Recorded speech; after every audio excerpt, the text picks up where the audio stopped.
Running commentary, 2nd of July, 2013. A continuation. My estimation of time is inaccurate by 26 minutes. My mood on the return journey considerably more somber. Geraldine Metcalf was perhaps a little naive in thinking that the Manhattan Ecology Group would be supportive of her ideology after such a short tenure. I was greeted by Andy Abeson, who made it abundantly clear that the next director of operations would be external.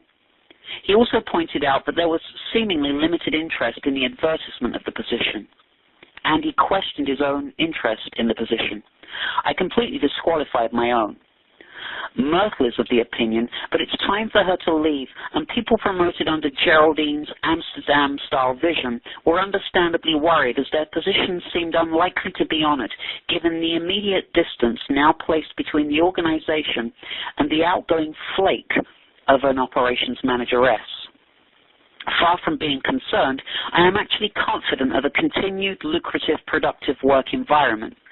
My priorities are vastly different to what they were last time. My relationship remains of paramount importance. There I find solace, peace, fulfillment, and welcomed recognition. Keeping the very pleasant roof over my head is equally important. With this new creative lease of life, I am able to keep things calmly and realistically in perspective.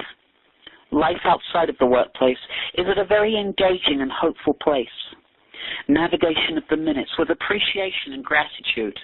Awareness of energy levels. The ability to move in and out of my own sphere with confidence and enthusiasm. Johnny Lima, having read my piece, very constructively suggested trying to pick up on and relay emotional content rather than descriptive. I am actually pleasantly surprised that on this particular car, 5822, door number 4, the proportion of people using mobile devices is of a significantly lower ratio. The most animated people on the car are 2 Hispanic children with their mother. One gentleman seems to have been scratching lottery tickets for his whole commute. The emotional gauge of this car is weary, fatigued, people having done a day's work. The gentleman opposite has just been released from hospital as he wears a wristband which patients are furnished with when admitted. The docket he briefly looked at could have been Beth Israel or St. Luke's Roosevelt. I believe city hospitals now have the same logo. His Converse-style sneakers are scantily laced, and he is making a big show of cooling himself with a broken fan. He is wearing a blue bandana which brushes his eyelids, covers his eyebrows, and none of his hairline is visible. Only his earlobes serve as witness to those appendages. He is unshaven, heavy-set.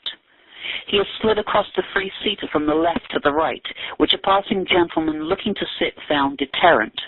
His eyes are closed, left forearm tattooed, keys hanging way down from his midsection. The black knee-length shorts he wears are ripped on the right side. He wears a collection of necklaces of varying lengths. He drops his fan, and shortly after alights at Grant Avenue. His face was moister than any of his other exposed flesh. His breasts and stomach were considerable. His coloring was like coffee with a splash of half and half.